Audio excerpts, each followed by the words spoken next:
Hey guys, Rich here. Welcome back to the RCINFORMER YouTube channel. In today's video, we have part 2 in the series on the all-new 105mm L-39 coming from the BlitzRC Works brand and AF Models brand over at Banana Hobby.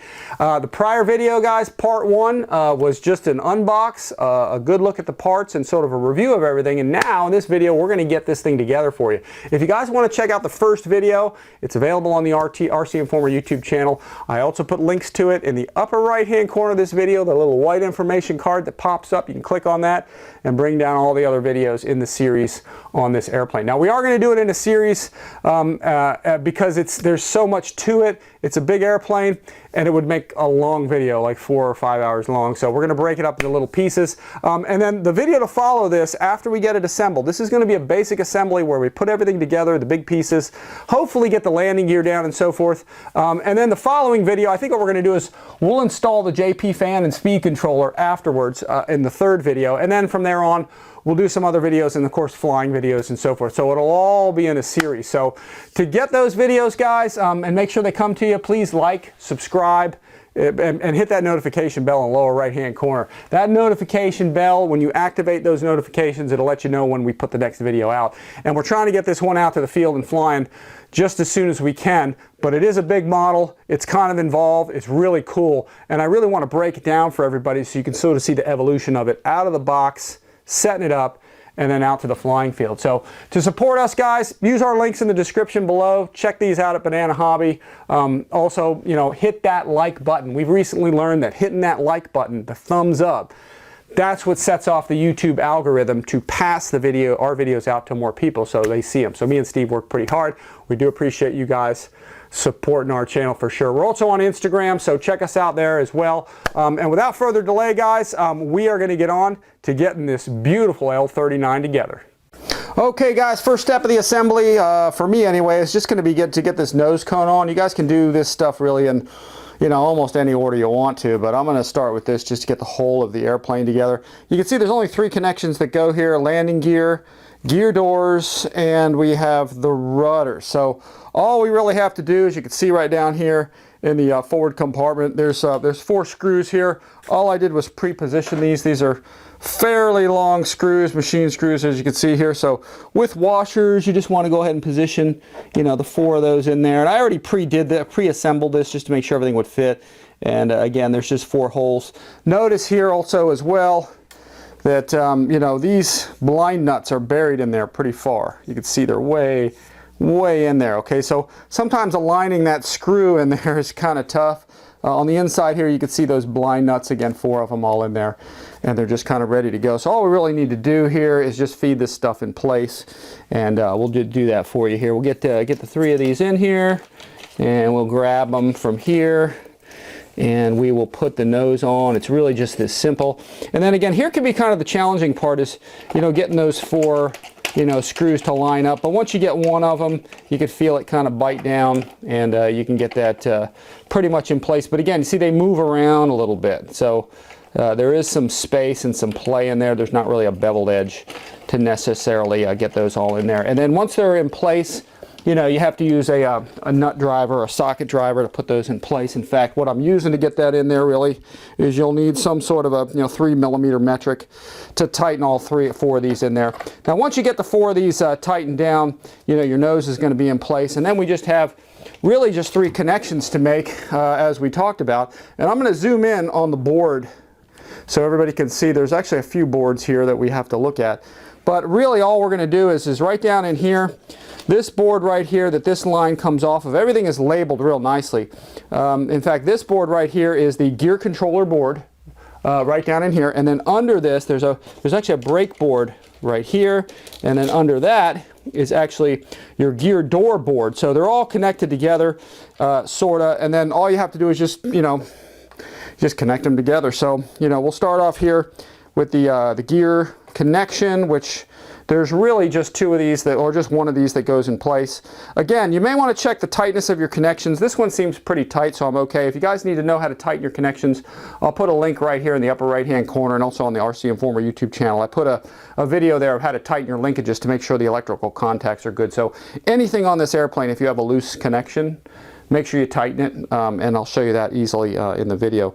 Then what we have is the doors, and you can see right here, we have, it says gear door to gear door, so we just plug those in together. And the interesting thing to know about this is these wires are kind of long. So you can see here that if you feel like you don't need all this wire and you want to plug this direct, this is an extension right here. So we could actually pull that extension out and plug this directly into it just to get rid of some wire. Same thing here with the landing gear.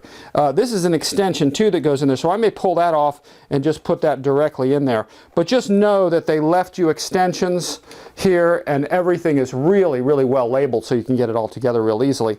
And then the last one here, this one is for the rudder. Okay, now this can Y-harness into the rudder, you know, servo or whatever channel, but what I'm going to do with my rudder is this is going to go straight into the receiver into an aux channel, and I'll mix it in with the rudder so I can use my knob on my radio as a kind of a nose wheel steering trim. But essentially, folks, that's really it for getting your nose on. It's just 4 screws.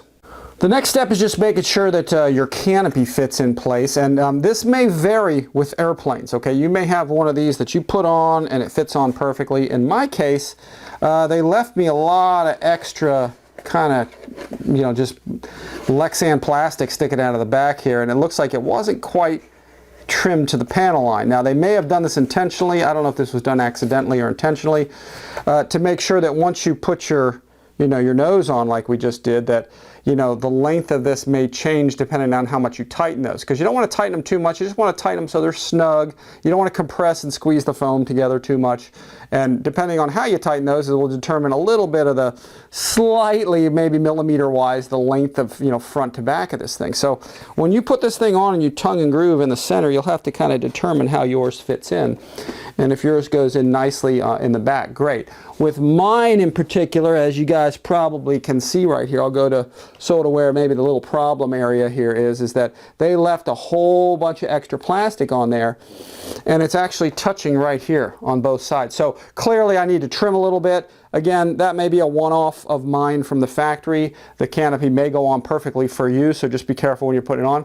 But if necessary, you may need to take a little bit of just trimming scissors, plastic or Lexan scissors, and just trim away a little of this to get it to fit. And again, that might have been intentional from the factory to make sure that you get a good fit based on putting your nose on and so forth.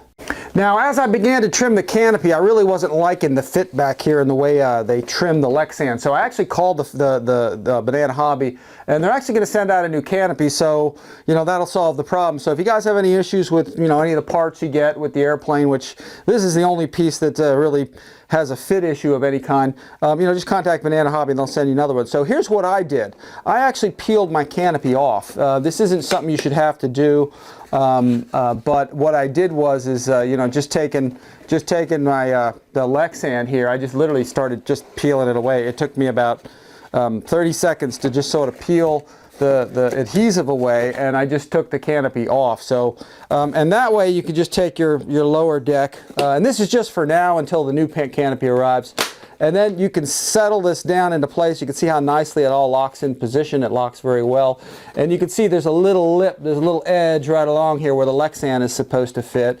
And then what I'm going to do is just trim the additional Lexan and then fit it on there. Now again, you don't have to do all this.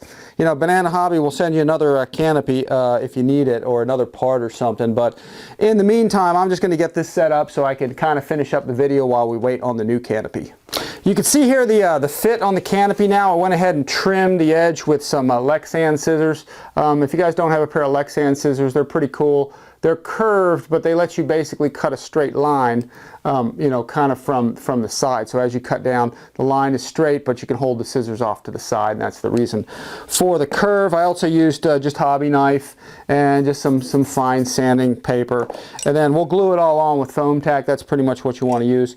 But what I did is I just cut it right to the edge. There's a little line along here that you could easily cut this out. In fact, you can see right here where that edge is, and notice the last maybe inch, 2 inch, 3 inches right along here. I left a little extra kind of hanging down there because it seemed like we needed a little more material right here, and then as I went along here, I pretty much followed the line here. Same on the other side. It was the same deal. You can see there's a little edge here, probably a few inches down here, and then it kind of tapers down to pretty much right on the line all the way here, and then it actually fits on just perfectly now. So it should go all the way up against the back edge here, and you want it to kind of be uniform on there with your latch latched. And then just with a little bit of FOAM-TAC, you know, we can just glue this down into place just the way it is here. Just let it dry, or at least tack it in place, and then we should be able to get the canopy on and off, and then we know it's going to fit perfectly. Lastly, before gluing your canopy on, you want to clean this. Use Windex or something to get all that, because there's no doubt a lot of particles of Lexan and dust all over this. So make sure you clean the inside of this off pretty thoroughly, and then, you know, taking some FOAM-TAC when it's all dried, you're ready to glue everything in place. I'm essentially just going to run a bead of FOAM-TAC all the way along the edge, and then, as you guys have seen before, most everybody knows how to use FOAM-TAC. Just run a bead around here. You can even put it on this side as well, and just sort of, you know, use a brush or something and just get it all the way around here. And then we're going to go ahead and put this right down in place, just the way you see it. Make sure it's affixed to it, and then we'll probably pry it away a little bit and then put it back on once or twice, and then once it's finally bonded in place, we'll just let it kind of sit there and completely dry.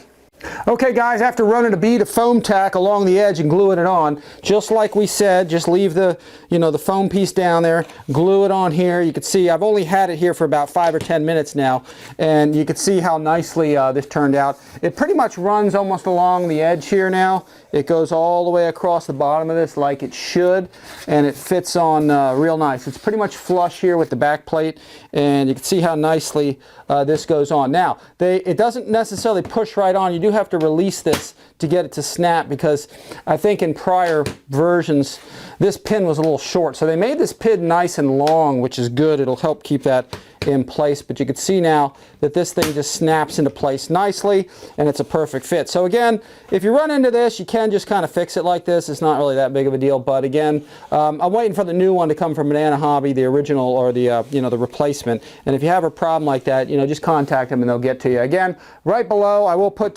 Carrie's email there, so you can contact her direct. She's the Banana Hobby girl, and you know, she'll get you squared away if you have any issues. But overall, nice fitting canopy now. The next step is just to connect your ball links and rods to your ailerons, your flaps, your rudder, and your elevators, and it's pretty simple. They come with 2mm metric screws to attach everything together. You can see here everything comes labeled really nicely. This one's the elevator and the rudder, and the rods just happen to be the same length. You can see here they have nice 2mm hardware with lock nuts that you're you know, simply going to secure onto here just with you know, using a 2mm socket driver and just something on the end of the nut to hold it in place. One thing you do want to check in advance is to make sure that the screw heads here go all the way down. Now I loosened mine little just as an exaggeration, so you can see if you pull up on these, there'll be a little bit of play in there. So you do want to make sure that you do you know, tighten those down in there if you have to. Don't over tighten a little, don't over tighten it, but just get it so it's snug down in there, both of them, all of them, if there's any looseness, because that will cause a little bit of play and movement as you move this up and down. You'll see that lift and go up and down. Now you can see they do have a very nice back plate, so you definitely don't want to over tighten it to the point where you see you know, this thing indent down in. A few things to note about getting your rods and ball links on is you do want to hook it up to a servo tester. It's a good idea to test it, make sure your servo is working, and then more importantly, make sure it's neutralized. So I'm going to press neutral on here. It'll go to its neutral position, and we want to make sure that the servo horn is approximately 90 degrees to the case, or really 90 degrees to this rod. That's what's going to make sure you get equal movement and equal travel in the surface. If you have to, you may have to remove your servo, like you can see here with these 4 screws, and plug in your servo tester and make sure it's neutral, and then set your horn here so it's 90 degrees to your case. So they may not have done this exactly at the factory. It looks like with mine they did, but in the event they hadn't, you may need to remove it. It's just 4 screws.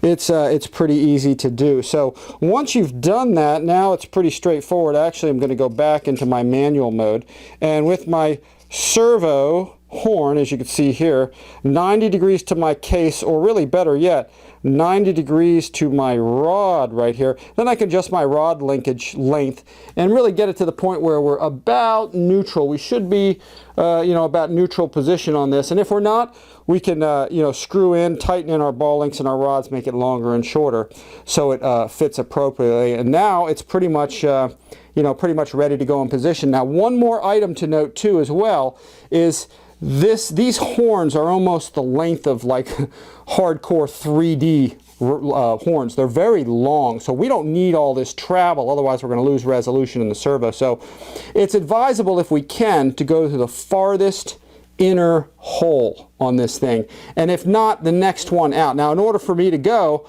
on the farthest inner hole like this, I had to actually take mine out of the case like this. You can see, just again, take your servo off, and then install our screw and our nut, as you can see right here, on that inner hole, and then put your servo case, put your servo case with the cover back in place. You're only going to do this once. It's kind of a pain taking the servo cover off, but if you have to, it's not really a big deal. And then most importantly, make sure there's clearance for it. If there's not clearance for it, then put it on the second hole from the inside. But I know on the first hole from the center of the servo out, we're looking at 11 to 12 millimeters roughly. So that's going to give us, as you can see here, I'm in the neutral mode.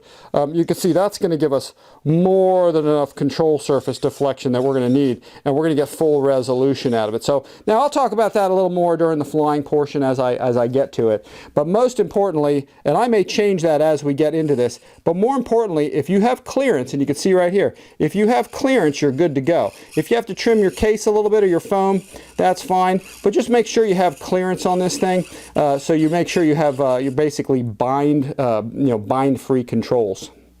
Installing our rods and ball links is really quite simple, but there is just a few caveats to it. Because we're using the innermost hole here, it's so close to the surface that it's hard to get a tool in either side. So taking the entire servo out seems to be, for me anyway, the easiest, really the simplest way to do it. And then even removing, the entire servo horn. We're only going to do this one time, so it seemed easier to me just to do it this way, do it once right, and then we can move on.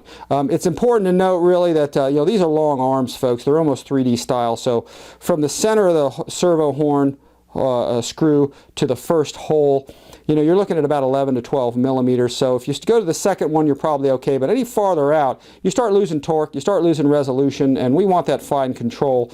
And having that first hole gives us plenty of control throw, gives us lots of torque, lots of resolution, and that's really the best way to fly, as long as you have good control surface clearance like we already talked about. So you can see you got nice metal spline shaft here, metal gears in the servos, and with the horn off here, we want to make sure that our actual screw is going to fit in there. So I'm reaching for a tool right here.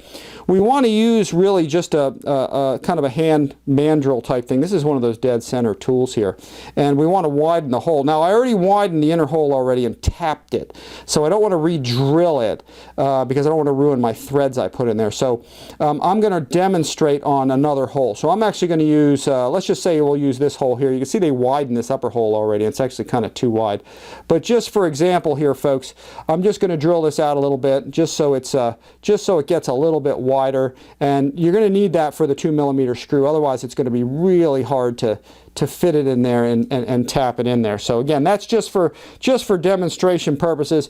And then with our 2 millimeter metric screw that they provided, after drilling the hole, and again, I'm going to put this in here already, and establish the threads. Now I did do this already, but again, this is just for demonstration purposes. So once we get it in there, we got it nice and threaded. The reason I'm doing this is because this makes it so you almost don't even need a nut. There's such you basically have a nylon lock nut with these nice thick arms already, so you don't even hardly need the nut. We're going to put the nut on, but this just establishes a good set of threads in there that'll hold this thing on there even without the nut. So we'll grab our ball link here. We'll put this thing in, and we'll stick this thing in position and get it all on there. Now you're going to have to determine the length of the rod by doing what we previously did, and that is setting your using a servo tester or something, setting your servo to be neutral, your arm 90 degrees to your rod, like you know, you want to have it approximately like that. And then once it's 90 degrees to it, then you can adjust the length of your rod like we talked about by twisting it in, making it shorter, or twisting it out and making it longer. These seem to go in just a little bit, and that's what you do to adjust your rod length. Now also here, folks, I am going to put the nut on the back side of this, and you can see I actually have it in this old wrench that I've had for many years here, probably 40 years or more. We're going to just put that on, and you can see why it's a pain to get, you know, this kind of nut on when it's so close to the servo tray. So this is the reason why I removed this whole thing. It just makes it a lot easier, you know, to do it this way one time. And then once you have this whole thing tight, you know, nice and secure, you don't have to over tighten it or anything, you're really ready to just put this thing back on the servo. But you want to make sure your ball link is tight, so your ball is not moving on the rod, on the screw, and you've got you know, you got your ball link moving over the ball, the linkage over the ball. So now we can reinstall this thing, and once again, folks, I'll get this in place here. Let me get it centered up here. Yeah, it's tough doing this on camera, guys. And then we'll take our screw. We'll put that right back in. Don't use thread lock. Thread lock makes nylon and plastic brittle.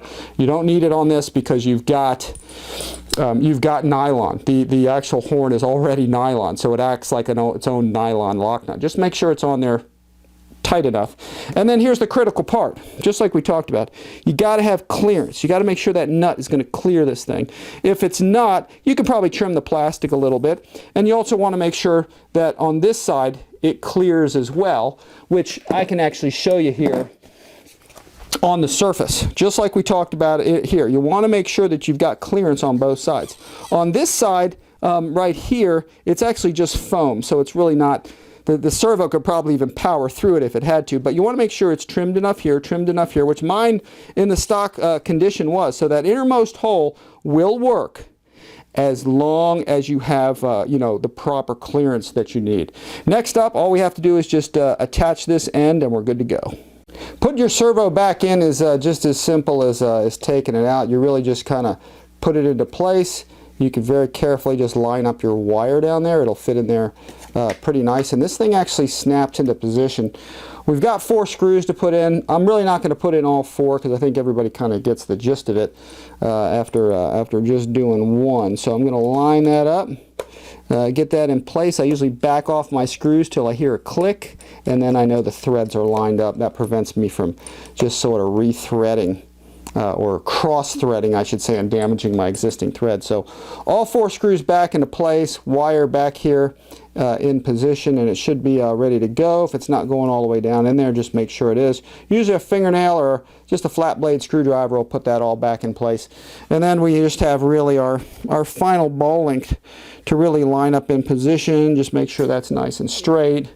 You know, same deal again. You can put this in whichever way you'd like to, but you line them up and you get this thing in position. So I'll see if I get this first one in here, and I'm doing a little balancing act here, but we'll see if we can get this thing lined up, get it through the other side. It's pretty simple stuff, folks, getting these linkages on. But once we got it in there, all we really need to do is take our nut on the other side. We're going to carefully put this in place, and then go ahead and turn our driver there and get it to thread in. So I'm doing this without a table. It's kind of a little more challenging this way, but you guys can actually, if it's done right, you guys can see it better here. As you can see, I used on the edge of this screw and the driver a little bit of FOAM-TAC to hold my screw in place because it just kept falling out as I was doing it. So, and that's it. Once you get it nice and tight so your ball is not moving, that's pretty much it, folks. It's in place and it's ready to go.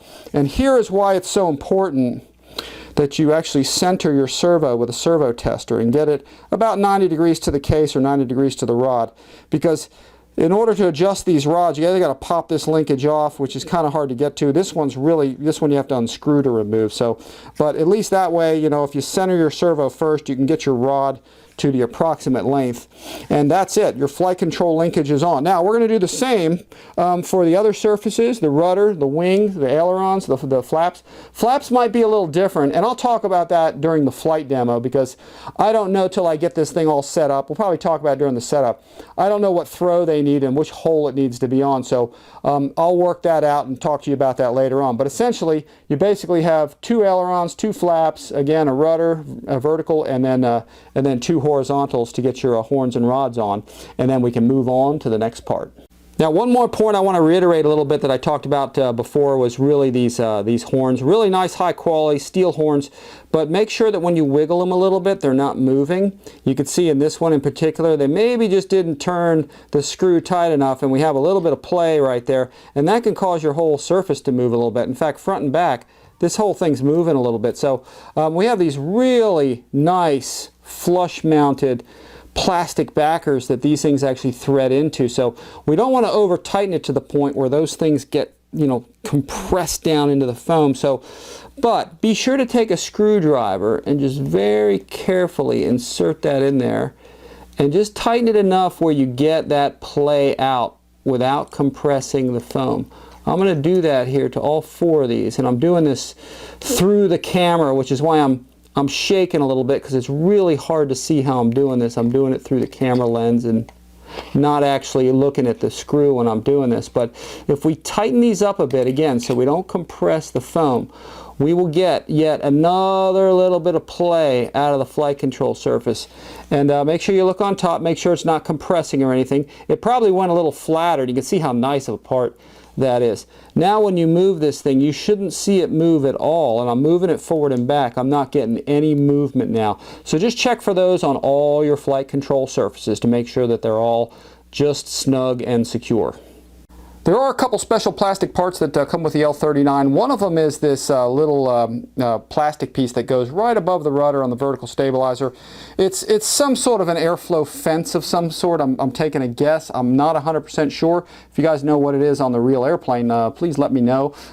But essentially it just glues on up here. You can see that little piece there. I had a blob of glue that I actually just, it looked like it was a little contact cement, a blob of paint I think, that I just kind of took off there. So again, that's a one-off. You guys probably won't have that, but I peeled it away. I'll add a little paint to that later, but essentially all you have to do is just slide this in here and then just push it up into position, and you can see it locks in pretty nice. It's kind of like a keyhole type of a thing that fits in there.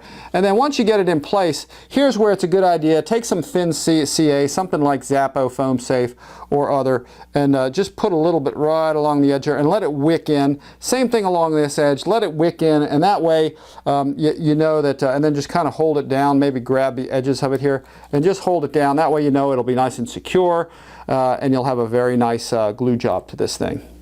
For those of you that want a slightly quicker method for installing your ball links and your rods, here's how you got to do it. All you need is, if you get the right tools, like for example this little mandrel here that I use. Again, this is one of those dead center tools. I use this thing for everything.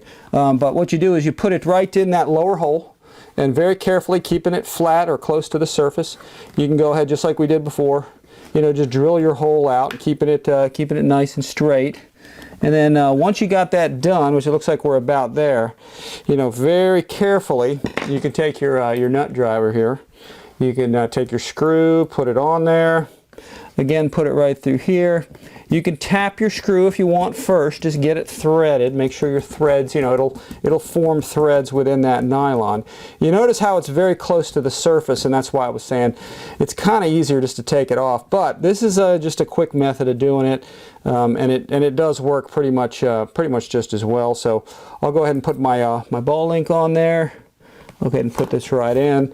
And this will get you done very quickly, but not everybody has necessarily all the kind of the finer tools you need to do this. And when you see this starting to poke through the other side, which I'll turn it a little bit, you can kind of see it right through there. You have to take a nut with probably a set of needle nose pliers, which you can get away with. And with those in place, your nylon lock nut there, you can get this to work. You just have to, you know, have the tools and have sort of the finer skill motor control to do this, but it's actually fairly easy to do this way. To me, it's really not that hard of a thing. When the servo starts moving like that, that usually means it's about tight enough, but I'm just going to tighten this up And if you have an open-end wrench that's small enough, heck, that works. But I'm just going to turn this a couple times, just make sure that that nylon's in there tight. Because, again, I can't even fit in like a closed wrench, kind of like one of these like I was using before.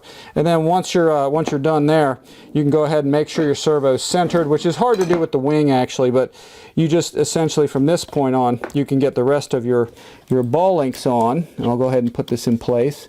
And you can see you can get this model done pretty quick if you do use this this method here. Again, putting your lock nut on there, putting your nut driver on there, or your socket head driver. This is just 1.5 millimeters here is what this is. And we will just tighten this up. I'll bring that back into view. And once you get that tightened, voila, guys, that is the fast way that you can do this on all of them. And also, make sure you have the clearance right here. That's the most important thing. Make sure your your nuts and the head of your socket screw, just make sure that that has the clearance and it's not binding on anything. And you can see that's just a quick method of getting this done. With all the rods and ball links installed, it's now time to really install the big pieces to this thing. Now, it is important to note that when you're doing this, you do want to make sure that the ramp here is actually clear. And I'll go ahead and show you what that looks like. There's sometimes a little bit of glue that you can see in there, and there's a little bit of a ramp for your servo wire to go in. So all you really need to do is just kind of clear that out and make sure that the wire really goes through the middle of this thing so it doesn't get pinched. So just using a hobby knife or something, you can see there's some contact cement they used to get this, this piece of wood in here, this little bulkhead in place. So if you clear most of that away and just kind of get it out of there, then your servo wire here, as it goes down in, it can go into the middle. If it doesn't go into the middle section and it's kind of stuck here on the edge, it can actually bind on the wood here. And I'll kind of zoom over to this so y'all can see what it is. It can actually bind on that if it's not going right through the middle, and that can kind of pinch the wire and stuff. Probably wouldn't really hurt anything, but it's a good idea to make sure that the ramp there is cleared out. So let me get this back into the center here, folks. We'll see what kind of picture we have, and we'll get this thing installed here. So also make sure you tighten your connection, folks, just like we talked about before. If you haven't seen that video, check it out in the upper right hand corner of my screen, or on RCINFORMER, just how to tighten up those linkages so you don't have any electrical contact problems. So it's really just as simple, folks. You just slide your spar on here. This model is also meant to be disassembled, so we've got these really nice aluminum arms that stick out right here that are threaded. So if you need to disassemble this thing to transport it, you can, because it's a big model. So we'll slide that in place. We'll get our wire down into that hole. It kind of goes in there pretty decently. If you need to use a non-sharp type tool to get that wire in there, you can go ahead and do that. And then with that wire in the center, if you're not sure if that thing's totally in the center, just kind of push it from the underside, and you can see the whole thing goes in real nice. It's a real snug fit. The screws are just these little metric. I think they're about 10 millimeters or so. It's in the instruction manual. And then using right here a 2.5 millimeter, just socket driver to put these in. These babies tap in there pretty nice. Again, they're threaded metal, so it's just really nice quality. They go in there really well. See that thing seats down. There's wood in there that these things are backed up on, so you can feel it when it gets tight there. So there's sort of a wood bulkhead or something in there that these things kind of rest on, but then they go into that metal. So we'll take the second half here. I'll slide this over just a little bit. Same deal, and you can see here, yeah, there's a little bit of that glue. I'll get in kind of in the right position. You can see there's glue here too. So if you have that there, just make sure you cut that out of there. Get the wire out of the way. Cut this out. Just get that stuff out of there. Because again, you want to make sure that this thing is going down the ramp, making sure this wire is in the center, so it's in the middle between the top and the bottom, so it goes right through that middle piece. So then we can get this one on. We'll slide this in place. See how nicely that goes. I'm going to adjust my camera so I can see this better. And then we'll go ahead and we'll make our connection here. And again, make sure it's tight. Again, if you connect your servo lead and it goes in there loose and you can pull it out real easy, again, make sure you tighten that thing. So anyway, Probably if I had any complaint at all or whatever, I would have liked to have seen these screw holes probably go through the bottom, but that's okay. It's actually easier to assemble it this way. And there we go. So we'll put this screw down in here, put this one down in here, and yeah, what a nice fit and finish overall, folks. It just, everything goes together very well. It's very neat. It's very clean. And let's see, last screw, let's make sure. That's the first time actually I'm putting this half on. So yeah, folks, that's it. Just fantastic, guys, and that is it for your horizontal stabilizer and elevator. Next up is putting on your vertical stabilizer and rudder. You can see rod, horn, and linkage. Everything's on there and installed. I did use the inner hole, and again, we'll talk about that later as we set this up to fly. My connections are tightened up, and I put my spar in. Now, this spar is really tight, folks, so you want it to have kind of a tight fit. It goes way up there. This is a big aluminum tube that they put through the center here, the receiver tube. At least I think it's either aluminum or plastic, but it shines back, and I'm pretty sure it's aluminum. So we just put this in there, push it in there pretty much as far as it'll go. It'll go to the stopper. And now you can see we got some really nice structure on this airplane. I mean, it really has, you know, some of the larger models that I've seen out there, foam models, they don't have any structure back here. It's just kind of stuck there, and it doesn't have anything there. But this is nice because, man, they supported this whole thing with a really nice carbon spar. So we'll get this in. Your connection is made. I'm going to push this. This actually goes through the center already, so we don't have to worry about any of that. We just have to make sure that this whole thing goes down into place. And using a tool of sorts, or with my fingers, actually, you know what? It is going in there nicely.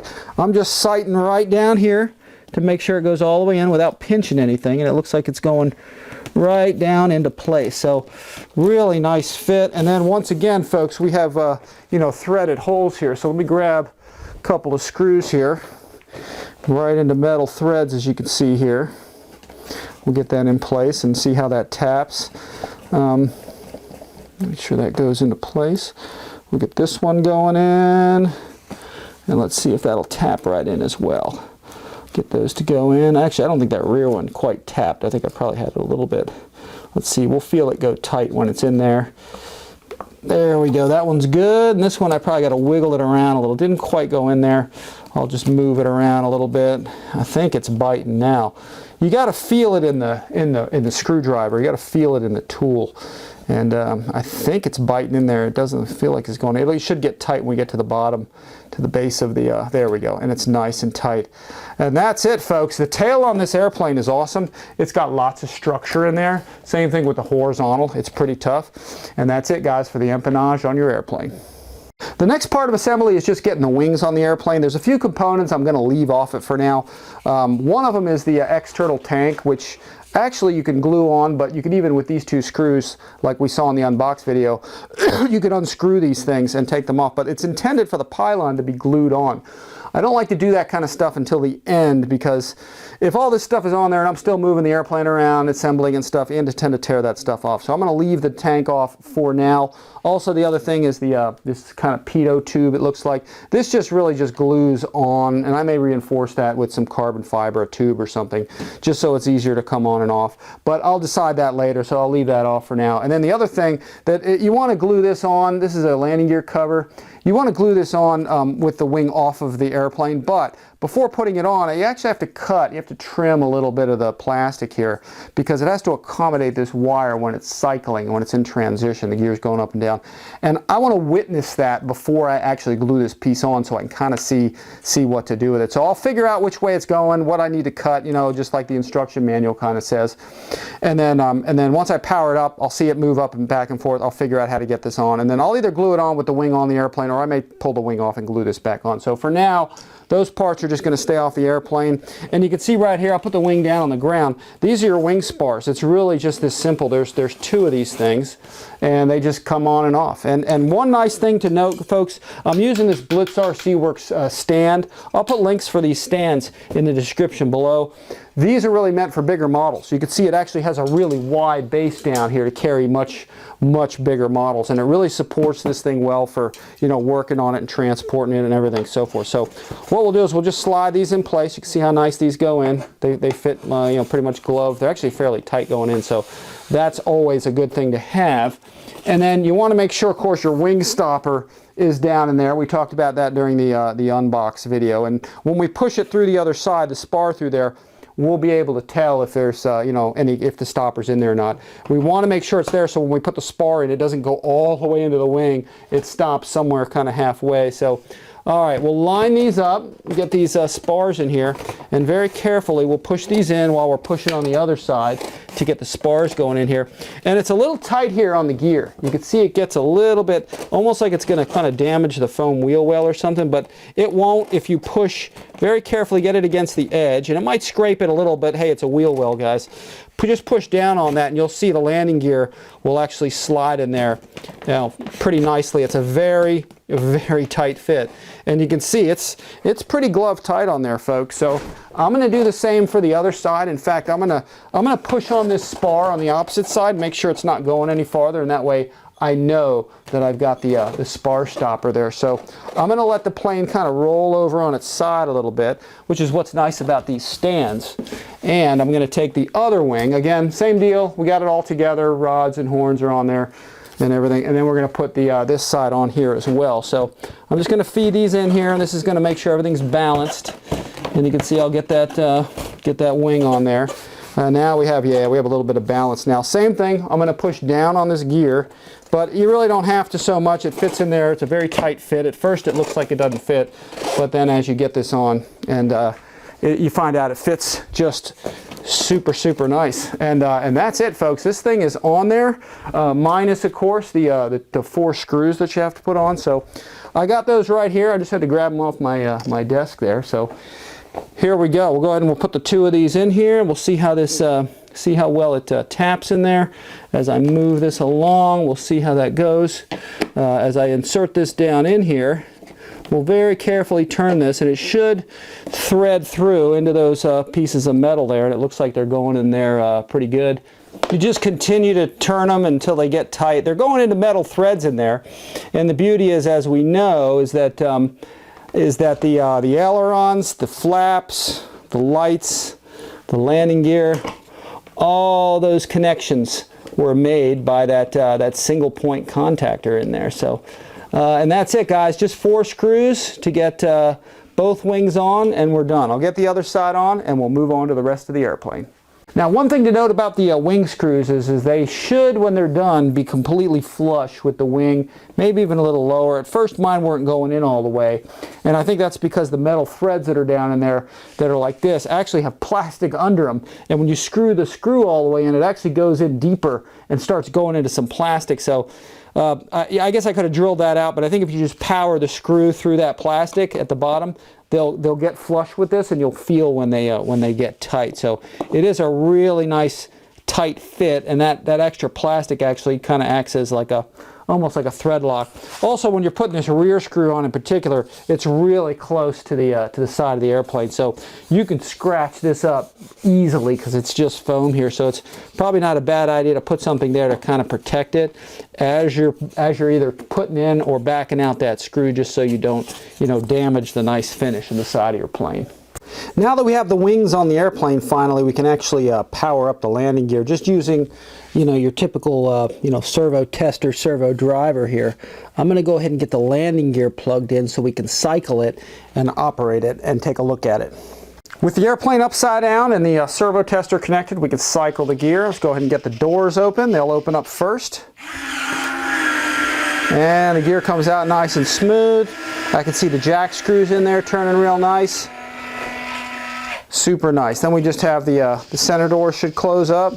Yeah, just working perfectly. Let's go ahead and retract the gear now. Get it to come back in. Yeah, nice smooth action. Everything's working well. All right, the door should close up here. There they go. Now the gear system, if I'm not mistaken, works off of 6 volts. So I have a fully charged 4.8 volt pack, so I'm almost at 6. So that's why this is able to kind of drive everything open. So, and as I'm watching the gear going up, I'm actually looking for these wires, because these little pieces here, we have to kind of figure out where the wires are going to be run and kind of where we need to kind of, just trim a little bit. It's in the instructions, but I want to see what it is for myself. So let's go ahead and get the gear out one more time. Let it just kind of come out. Simply awesome. All right, very cool. Center door should close. Perfect, man, right out of the box. Landing gear is really awesome, folks. It has, you know, it has either oil in them or something, or it's got some O-rings in there, something that make it kind of softer, so it's not just an immediate spring back. It comes back kind of slow, so if you have a bad landing, it helps absorb the shock, you know, and settle the airplane down. But overall, guys, really nice on the landing gear. Okay, now that I got the gear working okay, it's time to install these little plates. Now, in order to do this, I kind of had to remove the door, and I also had to peel this tape away because I pulled the wire out of this channel actually a few times and then kind of rerouted it back in because I had to test fit and get the right length on here. Also, you have to make sure that the landing gear wire here is routed the right way. Mine was actually coming up over the top here. So you have to make sure that it's sort of, you know, it's full extension here, and then when you compress, it actually gives some slack in the wire here. So, but that's at its tightest point. It's not very tight. It's actually pretty loose. Make sure your tie wraps are down here, wrapped around here, and so forth. And you can see here that you know, you have a good amount of, you know, slack in this, but it's also somewhat tight. This will move around a little bit, so it's got some leeway.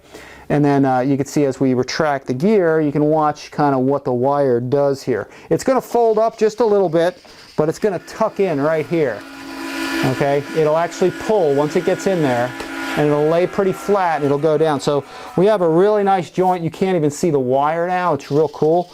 A couple other things I did is I rounded the bottom of this gear door. It's actually totally rounded now. And then I'll show you, actually, let me close this up. Let's take a look actually at what this looks like. I'm going to peel this out of here. I hadn't glued it down yet, but you can see right here what this actually looks like. It's carved like this. I also carved down in here. I got a little more surgical maybe than most guys get, but you can see the wire just sort of loops right through here. So, and you can see right here, I've got a little loop of wire. I'll kind of rotate this just a little bit so everybody can see that loop. And let me give you a top angle on it. I'll go ahead and I'll loosen up the camera here, and let me get a quick look at it here. You can see right here, it's got a little loop there, and then you want that loop to fit right in that channel there. So as I push this down in there, it fits nicely in there. And when you glue this down, I don't know how exactly it's going to work, but I'm pretty sure what I'm going to do is I'm going to use some FOAM-TAC, and I'm going to glue this little cover just along the edge of this thing and actually glue it, just tack it actually down to the metal here. So because if I glue it to the foam here, you're not going to be able to take the gear out because it's going to be glued in all the way around here. So I'm going to tack glue it down to the metal.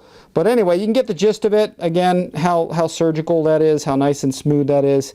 Just round it or cut it. I used a Dremel tool to do most of this stuff. And again, we'll see how that fit is in there. It's pretty nice. It goes in there nice and tight. And then here, we'll go ahead and extend the gear. Once again, let that door open up. You can see how the operation of it works. And there we go. You can see that wire, how it's folding out. Once again, I rounded the bottom of the gear door. The bottom of this thing is actually rounded so it doesn't snag anything. I'll go ahead and let's retract the gear here one more time. And we'll let this thing close down so you guys can see the action of the wire, where it's going, and how it tucks away pretty nicely in there. So overall, that's pretty slick, and that should work out quite nicely.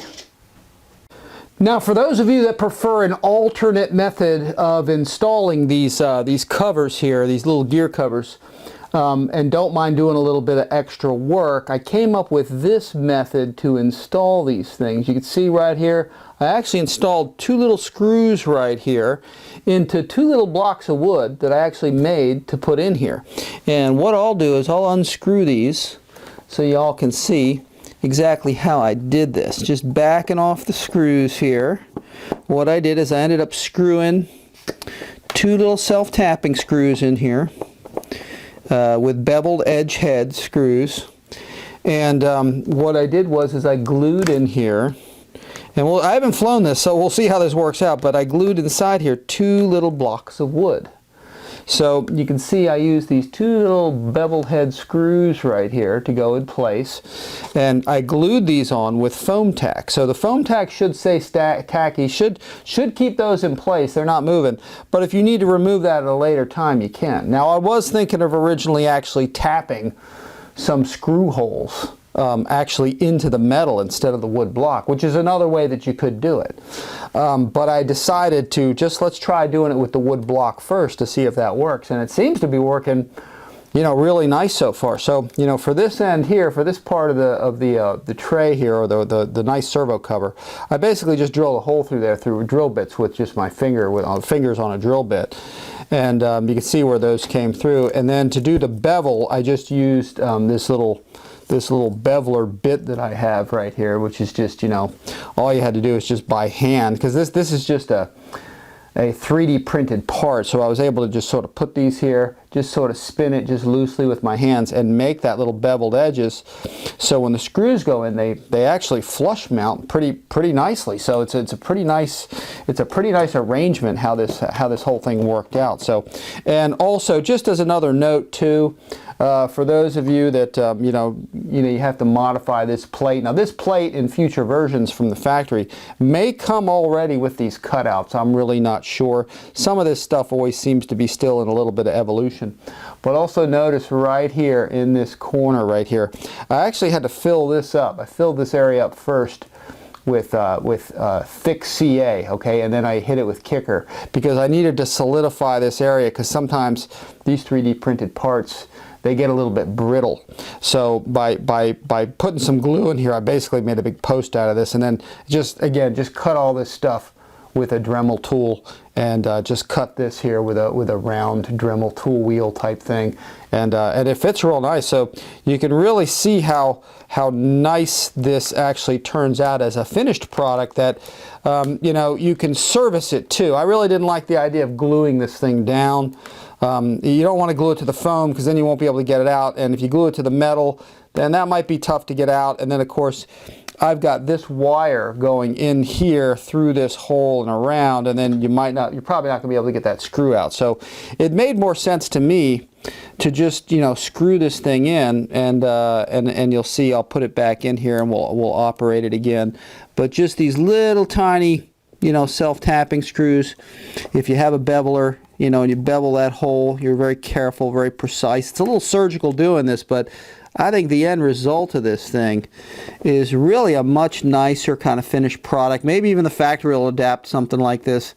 Sometimes when they see me do something like this, the factory will adapt this. But this is something you guys can do that's pretty darn easy to get a nice, better finished product. So what I'll do is I'll back on out of here just a little with the zoom, and let's operate this thing here one more time and show you how nice that works, and how that wire folds right down in there. It's really a nice operation, and just cleaning up this little servo cover really just kind of cleans up the entire thing. So I'll cycle it just one more time so you can see the action of that. This wire stays in there nicely. It begins to fold, and then it pulls it straight, and you have a really nice finished product. So if you guys choose to do this, it seems to turn out real nice this way. Okay, last but not least on the landing gear, one comment I want to make when you're building this, guys. You all know this from watching my videos, but these E-rings that you have here, I made a separate video on my channel about this.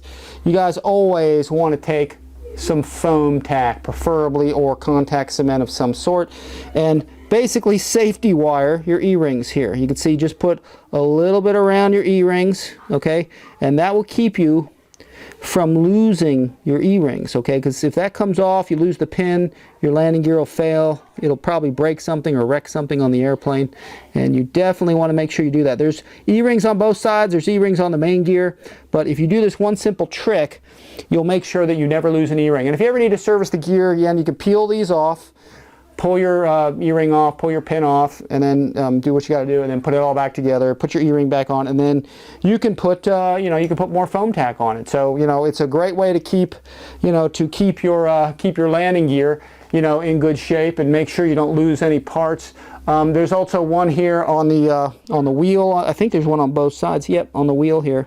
And there you go. Just put it around there. Doesn't look pretty, but it'll save your plane.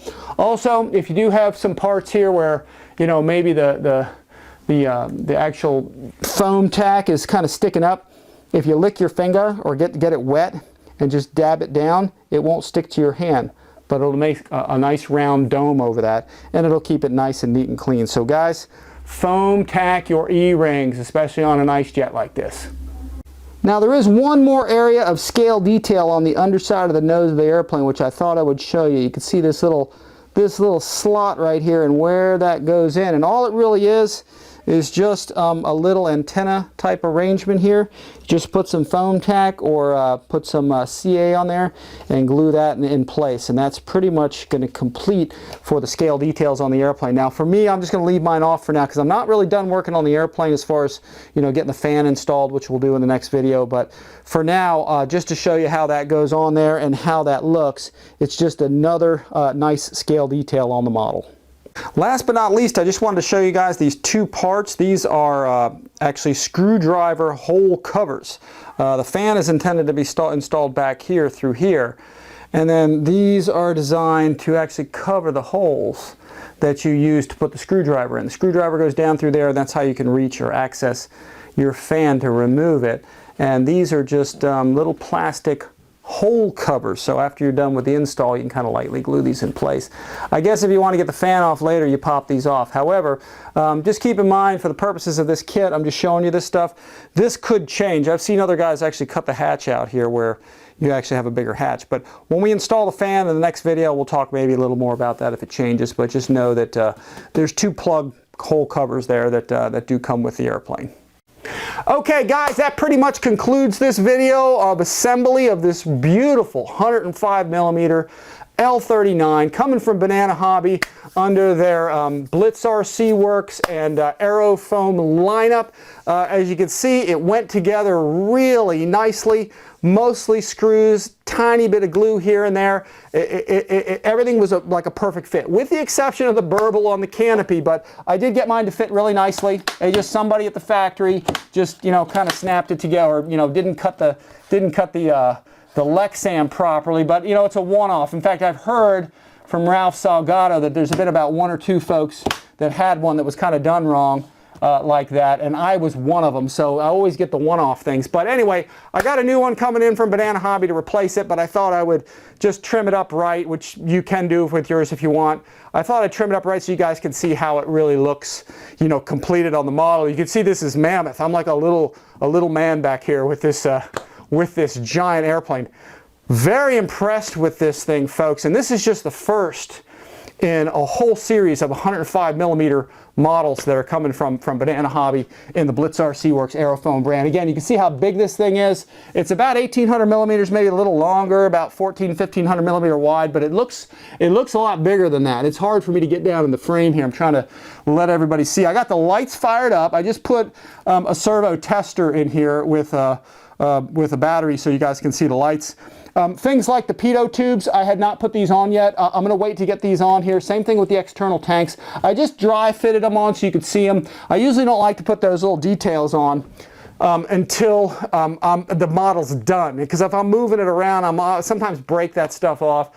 So I kind of save that for later, but I just wanted to put it on here so everybody could really get an idea of, you know, of what this looks like when it's done. It's sweet. So again, guys, this is part 2. If you guys want to see part 1, the unbox of all the parts on this thing, that is on the RCINFORMER YouTube channel. Also, I'll put that link in the upper right-hand corner of the screen, which you can click that white information card, drop that menu down to get the other videos in this series that are coming. And next up, guys, is part 3, which is going to be installing the fan and the ESC. We've got this beautiful JP fan, which I've done before at 105mm. This is the 12-cell airplane. So we'll be doing videos on this thing, installing it next. So stay tuned for part 3.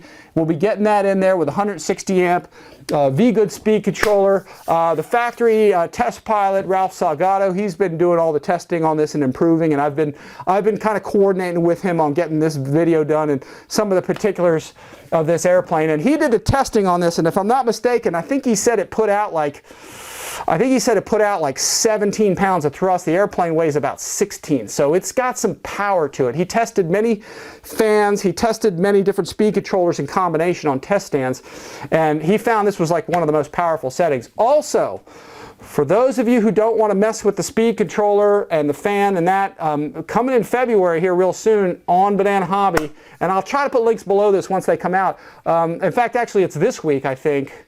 There'll be pre-orders for it, but you'll be able to get this in a receiver-ready version, a plug-and-play. So it'll come with a like a glass reinforced plastic carbon composite, typical plastic fan, but it's going to be a high-quality fan with speed controller already installed, so you guys don't have to do any of that stuff. It'll be kind of really ready to go. I think that's about it, guys. One more thing I did want to note: stands, guys. I'm going to do a separate video here on airplane stands. Banana Hobby has these really nice ones, similar to the ones I've been using in the past, but look at the size of the legs on this. It's got feet on the bottom of this thing that are absolutely huge. It's totally adjustable, but it's intended for bigger models like this. So you want to check these out. Again, they are at Banana Hobby. I'll put links below to the website at least, or I'll put specific links to this where you guys can, where you guys can get these stands that will accommodate. Did I just knock over my glue? Well, they'll accommodate, a stand like this will accommodate really large airplanes like this. So, but really nice, guys. I'm impressed. It's got beautiful suspension in the gear that doesn't just spring back. It's soft and it's cushiony. So if you have any bad landings or whatever, hard landings or whatever, it absorbs the shock, and you got brakes as well. You got air brakes, speed brakes on this thing. So really cool model all the way along, guys. Really cool stuff is coming from Banana Hobby, guys. So stay tuned. We're going to have a lot of that here for you guys to see. So by all means, folks, check out our links below. Please like and subscribe. Hit that notification bell in the lower right-hand corner, and that's going to let you guys know when we release new videos on this and other airplanes. So please, guys, like. That's how you can support us. That like button sets off the YouTube algorithm that actually shares our video with more people. So anyway, guys, we do appreciate you watching. Again, stay tuned. I'm pumped. I can't wait to go fly this thing. Stay tuned for part 3, where we get the fan and the speed controller in this baby. And then after that, we'll set it up and we'll get it out flying. So anyway, guys, I do appreciate you guys watching RC Informer. Stay tuned. And as always, guys, we'll see you next time.